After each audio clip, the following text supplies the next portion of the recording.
Hello, I'm Grand Rapids City Manager Mark Washington, and with me today is Grand Rapids Fire Chief John Lehman. And today's a special day, as this is the last week that Chief Lehman will be the fire chief, as he has previously announced his retirement after almost 7 years serving the city of Grand Rapids. And we recently named his successor, Deputy Chief Brad Brown, and we'll talk a little bit more about that. But Chief Lehman has served our community honorably and has spent more than 36 years in the fire service. And we're just so pleased to have had the opportunity to have you here in our community, and I was very honored to work with you. And I wanted just to take a moment during this segment to talk about some of the things that led up to today and how you got started, and just take us back, Chief. How did you get started in the fire service? So my career in the fire service started maybe in not a very traditional way. I went to an all-male college prep school, and 99% of everybody who graduated went on to college. And that's where I ended up at Marquette University, and my career there was kind of short. It was less than a year, and I was the dorm social chairman, the Budweiser representative on campus, and decided that it was a good idea that I go out and see the America's Cup race in Newport Beach, Rhode Island, while I was supposed to be taking finals. And so we had not the ideal college experience. Ideal college experience, right? But I ended up back at home, and then my father said, you know, you're supposed to be at school. All your buddies are at school, but you don't have anything to do, so you should go down and volunteer at the local volunteer fire department. And so that's where I ended up, and it was a very, very eye-opening experience for me to be able to not only assist the community, but to do something that I became very passionate about. And that led me to test for the Aurora Fire Department in Illinois. Now, Chief, how long were you a volunteer firefighter? For 2 years.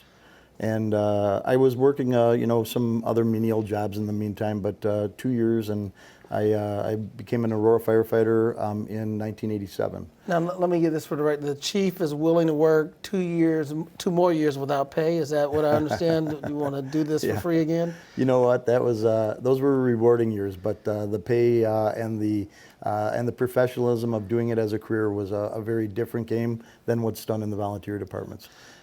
So you went to Aurora. Now tell us about Aurora, community size, the size of the fire department, and your progression to the ranks. Yep. So the size of the city of Aurora is 200,000 people.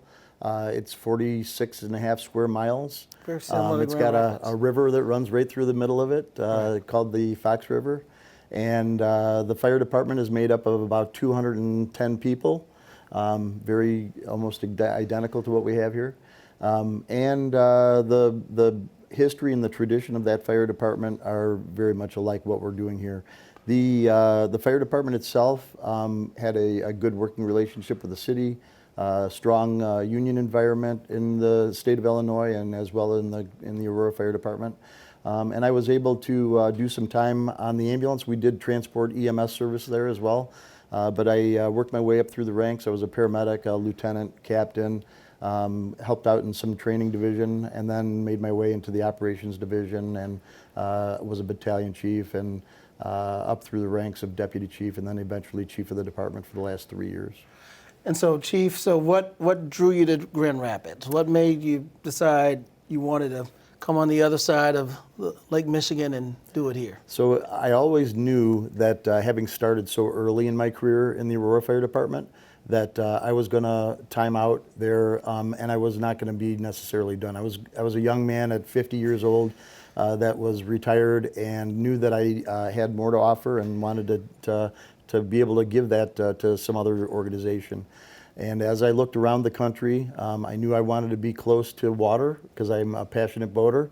And so as I was looking around, this came on the radar, and I applied for the job, and was one of 5 candidates that made it through to the final selection process, and they put us through the grinder. But I was very, very happy to have been selected as the fire chief here. And my predecessor, Greg Sundstrom, made a great decision. And that was one less decision I had to make when I arrived, and I was so glad to know that you were chief when I arrived. And one of the things that we experienced, I think we went through a couple of severe weather events, the polar vortex, but when COVID came, I mean, had you had plans to retire prior to COVID and had thought about retiring then and decided to stay through this experience with this community, or? So I thought to myself when I took the job here in Grand Rapids that I would be here between 5 and 7 years, and I made that known. I wasn't going to be hanging on for a long period of time. The life cycle of a fire chief does not need to be 10, 15 years. It's too long. But on the COVID, I actually am glad that I was here during that experience, because that was something that I had never even dreamed that we would ever have happen to us. And it was a very significant event. And I was glad that I was in a position to be able to assist and experience that as we made major adjustments to all operations in the city. Yeah, we certainly would have not made it without your leadership, Chief, whether it was adjusting to how we have first responders operate when there was very restrictive, guidelines in terms of what could be open and shut, and also the establishment of the first HOT team. I mean, you've done several innovative things since you've been here in terms of whether it's staffing and our operations or helping access equipment. What are some of the things that you're most proud of in terms of your tenure here? So I'm very proud of the fact that maybe we've been able to lay the groundwork for what's going to come in the future in the way of building new fire stations, in the way of developing a new training center. The establishment of the HOT team was something that we had talked about pre-COVID, and the fact that COVID hit and we were able to establish that, and to see where that's at now and the kind of investment, the significant investment that the city's made to moving that program forward is, I'm very proud of that. The fact that we were able to establish a cadet program, which now allows us to be able to intentionally gain some diversity in the organization, is very good. I'm really happy that we were able to stand up a dive team that will really put us in a good position for the river redevelopment and all the things that are going to happen downtown. And so those are a couple of the things that I'm proud of. I remember our first discussion right in this office was about the need to have our own independent office of emergency management, and not just when I arrived, you were the emergency manager. Right. And because of all the issues, the growth of the city, you recognized, and as well as I did, that we needed to have somebody whose sole job was to focus on this 365 days a year, 24 hours a day. And it has paid off with all the events and issues that we have. And I appreciate you really making sure that that was a priority for our community, and finally got it done. And we've just recently expanded the office. Right. Nope, that was a very important thing for the city. Back in that time, we were actually using one emergency manager for the county that was actually serving both roles. And we're a big enough city that we need to have our own, and we have unique issues here in the city when it comes to natural and man-made disasters. Well, we appreciate your leadership. You got us to having our highest ISO rating ever, and that's going to save homeowners money on their insurance. We have a credentialed fire department, but now you leave it in the hands of a successor, someone that you hired as Deputy Chief, Brad Brown. So what are your thoughts about future Chief Brown's leadership in taking the baton? So you made an incredibly good choice and smart decision when you promoted Chief Brown. We've worked very much on succession planning within the organization, and I think it demonstrated that that's not for waste. That's not wasted effort. Chief Brown has done a tremendous amount to prepare himself for this job, being a doctorate level of personnel management, also preparing himself on a national level as a well-recognized professional within the fire service. He is going to be an excellent person to be able to lead this department forward, and has been responsible for a lot of the programming that we've been successful at doing right now. Well, Chief, in sports, in basketball, there's a debate between LeBron James and Michael Jordan of the GOAT. And football, you have, whether it's Peyton Manning or Tom Brady or all of the great names go.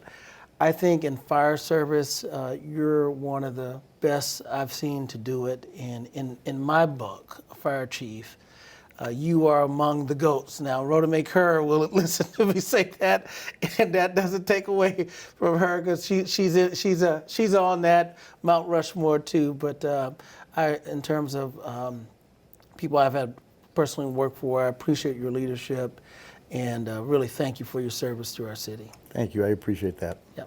Well, and just as we continue forward, as the chief mentioned, there are good foundation that's been laid for the future development of the fire department. We happen to be in the process of discussing our fiscal year proposed budget for FY24, where some of that work is continued in terms of advancing the budget of the fire department and many other departments in the city. And so those of you who are watching on April 25th, I presented the preliminary budget to the City Commission, and we'll have budget work sessions on May the 2nd, the 9th, and on the 16th. There may be additional work session, but also a public hearing where the public can comment and provide their thoughts to the City Commission before they do their final deliberation and adopt the budget on the 23rd. So lots of things happening in our city.